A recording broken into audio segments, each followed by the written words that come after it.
One piece की story अब काफी इंटेंस और बवाल मोड पे आ चुकी है, जहाँ पर वो कैरेक्टर जो एक टाइम पे पूरा का पूरा आर्क अपने कंधों पे लिए चलते थे, वो एक दूसरे के सामने आकर भिड़ रहे हैं। हमें ऐसी पावर देखने को मिल रही है जो सभी के लिए फ्रेश माल है। यहाँ पर वाइस एडमिरल बच्चे बन जा रहे हैं, एडमिरल के होश खो जा रहे हैं और उनके बाप हमें धरती पे नजर आ रहे हैं। हमें कुछ पुरानी दुश्मनी देखने को मिल रही है और कुछ के तो अपने चहितों का धोखा देखने को मिल रहा है। इस सारी भागम भाग में हमें इतने सारे कैरेक्टर्स और उनकी यूनिक पावर देखने को मिली है कि एगेट रियल बैटल फील्ड बन गया है। अब यहाँ पर सब एक से बढ़कर एक हैं। तो आज हम इस वीडियो में एगेट पे प्रेजेंट टॉप 10 बंदों को पावर रैंक करेंगे। पावर रैंक किस बेसिस पे, अब तक हमने कितना उनके बारे में देखा है उस बेसिस पे। तो देवियों और सज्जनों, वीडियो के एंड तक हमारे साथ बने रहें और कमेंट्स और वीडियो को लाइक करके अपनी प्रेजेंस को शो करते रहें। और इस वीडियो में स्पॉयलर्स किलो के भाव होंगे, तो अपने रिस्क पे आगे बढ़े। तो रिस्क को जेब में डालकर और चैनल को सब्सक्राइब करके बढ़ते हैं हम वीडियो में आगे। शुरू करते हैं बोनी के साथ। बोनी भले ही एक बालक है, बट उसका डेल फ्रूट से फेट को मैनिपुलेट करने की एबिलिटी देता है और इसका यूज करके ये बड़े बड़ों के छक्के छुड़ा दे रही है। रिसेंटली बोनी ने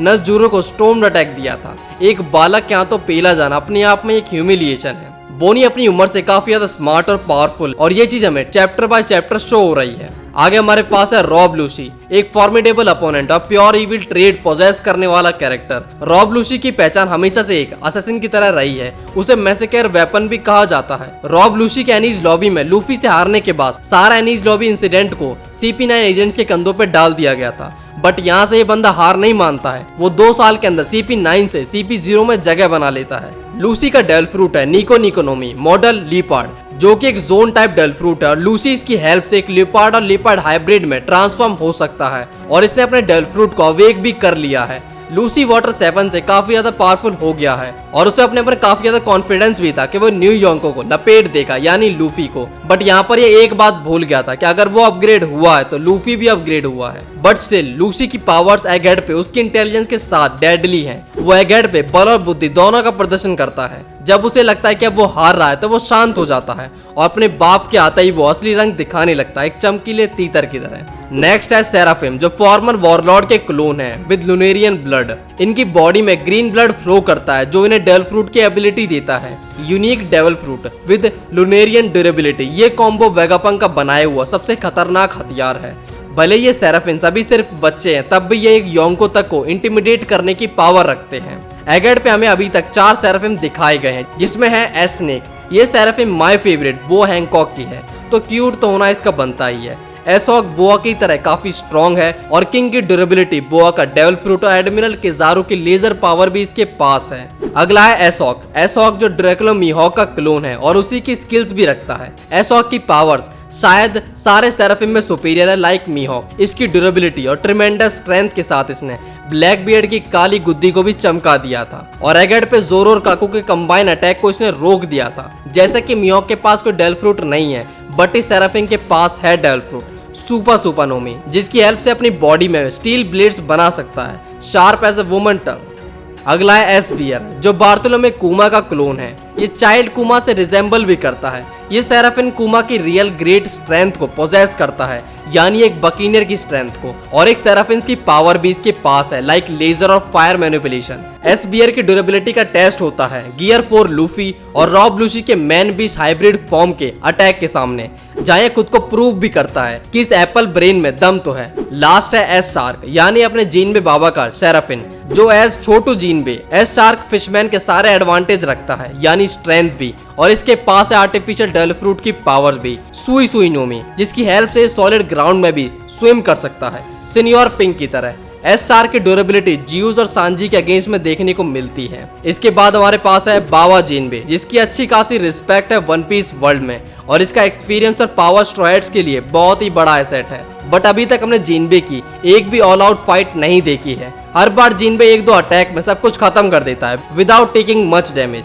but still जिनबे enough power hold करता है टॉप एनिमीज को संभालने लायक। नेक्स्ट है ब्लैक लेग सांजी, जो स्ट्रॉइड्स के टॉप फाइटर्स में से एक है, जिसकी बाउंटी है 1,032 मिलियन। सांजी हमेशा से क्रू का स्टार बॉय रहा है जब भी बात फाइट की आई है, बट वानो में उसके म्यूटेशन के बाद तो सांजी सीधे एक लेवल अपग्रेड हो गया है। उसकी स्ट्रेंथ, एजिलिटी और पावर सब कुछ बूस्ट हो गया है। सांजी एगेट पे एक प्रोमिनेंट रोल में है, जहाँ पर वो सेराफिन, किजारू और सैटर्न के सामने डट के खड़ा है। उसने किजारू के लाइट बीम को डिफ्लेक्ट कर दिया और सांजी यहाँ पर फुल कैपेबल लग रहा है चीजों को हैंडल करने में। सांजी यहाँ पर सैटर्न से बोनी को बचाता और एस्टार को उसकी जगह दिखाता है और किजारू तक को होल्ड कर लेता है। और स्टोरी तो अभी इंटेंस होनी शुरू ही हुई है। सांजी यहाँ पर किसी न किसी मेजर बैटल में इन्वॉल्व होएगा भी, और जो कि हो भी गया है, जहाँ पर हमें लेटेस्ट चैप्टर में सांजी वर्सेस नज़ुरो देखने को मिलता है, जहाँ पर सांजी नज़ुरो को अपनी लात का टेस्ट चखा देता है। और अगर ये बैटल आगे बढ़ती है तो इसको देखकर हमारे गुर्दे गुदगुदा उठेंगे।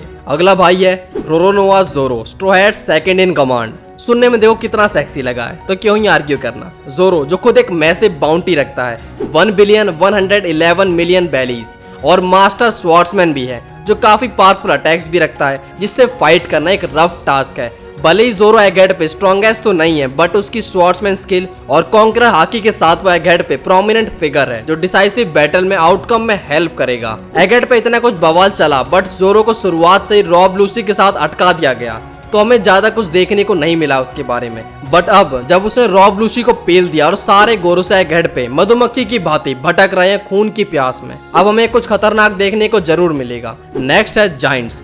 जाइंट जो एक अनएक्सपेक्टेड एंट्री लेते हैं एगेड पे। जब स्ट्राइड्स की हालत पतली हो चुकी थी, बस्टर कॉल अनाउंस कर दी गई थी, सारे गोरों से सामने खड़े थे और आधा क्रू कहीं और पड़ा था, तभी एगेड पे एक मिस्टीरियस क्रू एंट्री लेता है, जाइंट वॉरियर पायरेट्स। डोरी ब्रोगी का यहाँ पर आना एकदम क्लियर था। वो लेजेंड यानी सन गॉड निका के बारे में जानते हैं और उनका यहाँ पर काम था स्ट्रॉ हैट्स को एगेड से निकालना। डोरी और ब्रोगी काफी लंबा सफर तय करके यहाँ पर आते हैं। एल्बाफ में किड की शिप को डुबाकर वो सीधे यहीं के लिए निकलते हैं एक एक्सट्रीम स्पीड के साथ, और यहाँ पर आकर वो मरीन्स के चक्के छुड़ा देते हैं। वो स्ट्रॉ हैट्स की हेल्प करते हैं और बुड्ढों से लड़ते हुए वो उन्हें एस्केप के लिए कहते हैं, क्योंकि गोरोसे को ऐसा हराना पॉसिबल ही नहीं है, तो यहाँ पर एक बेस्ट प्लान एस्केप ही होगा। डोरी और ब्रोगी की स्ट्रेंथ के बारे में हम सब जानते हैं और उनकी कॉम्बैट स्किल्स के बारे में भी, कि वो इतने टाइम से एक दूसरे के साथ डुएल करते हुए आए हैं और अब वो दोनों एक साथ किसी के अगेंस्ट में हैं, तो देखने में मजा तो आएगा ही। उनके अंदर में बिल्कुल भी फियर देखने को नहीं मिलता है, क्योंकि उन्हें पता है कि वो क्या करने यहाँ पर आए हैं और वो कर भी लेंगे ऐसा, यही तो कॉन्फिडेंस होता है। नेक्स्ट है किजारू, जो मरीन्स एडमिरल में से एक है और एडमिरल जो जाने ही अपनी पावर के लिए जाते हैं। हमने तीनों एडमिरल्स की ताकत लगभग देखी है, जिसमें से अकाइनी और कुजान ने तो एक आइलैंड की बुरी हालत कर दी थी, और वहीं पे किजारू वो एडमिरल है जिसे हमने सबसे पहले साबाओडी में देखा था, और वहां पर उसकी प्रेजेंस और उसकी पावर को अलग ही लीक में रख दिया गया था। बट एगेड पे किजारू को देखकर ऐसा लग रहा है कि जैसे आसमान में उड़ती हुई लाइट को जमीन पे ट्रैप कर दिया गया हो। हाँ, किजारू स्ट्रॉन्ग है, उसकी पावर्स के साथ वो काफी कुछ कर सकता है, बट एगेड आइलैंड पे हमें किजारू को होल्ड करते हुए दिखाया गया है। वो हार जा रहा है बट ऑल आउट नहीं जा रहा है, जैसे उसकी डिक्शनरी में ये शब्द ही नहीं है। लाइक हमने कुजान को रिसेंटली देखा है और उसकी प्रेजेंस और पावर से स्वीट कमांडर्स भी स्ट्रेट हो गए थे, बट किजारू को गियर 5 लूफी के आगे बिल्कुल ही कम कर दिया गया। एक कम से कम एक फाइट तो मांगता ही था, जहाँ पर किजारू ट्राई करे सच में लूफी को खत्म करने का। वैसे गियर 5 के सामने चलती ही किसकी है, बट स्टिल यार। नेक्स्ट है लूफी, मंकी डी लूफी, जिसने अपने सफर में डिफरेंट शेप एंड साइज वाले बंदों को अलग अलग क्रिएटिव तरीकों से पीला है। इसने लोकल स्ट्रॉन्गेस्ट पायरेट, वॉरलॉर्ड, योंक और अब तो एक एडमिरल सभी को पीला है अपने डिफरेंट फॉर्म्स में, गियर 2 से लेके 5 तक। लूफी के गियर 5 की पावर एनिमीज को धोबी का कुत्ता बना देती है, लाइक गोरो से, जिससे अब तक सभी डर रहे थे और उनका खौफ हमारे मन में भी काफी अच्छा खासा बनाया गया था। और जब वो सामने आई तो लूफी ने सैटर्न का मजाक बना दिया, और जब ये ह्यूमिलिएशन सैटर्न से और ना सहा गया तब उसने समन किया बाकी गोरोसे को, और यहाँ पर शुरू हुआ मौत का नंगा नाच। लूफी की पावर्स में एक स्पाइक आया है और गियर 5 की फॉर्म में उसे रोकना बिल्कुल ही इम्पॉसिबल है। लास्ट है दी गोरोसे।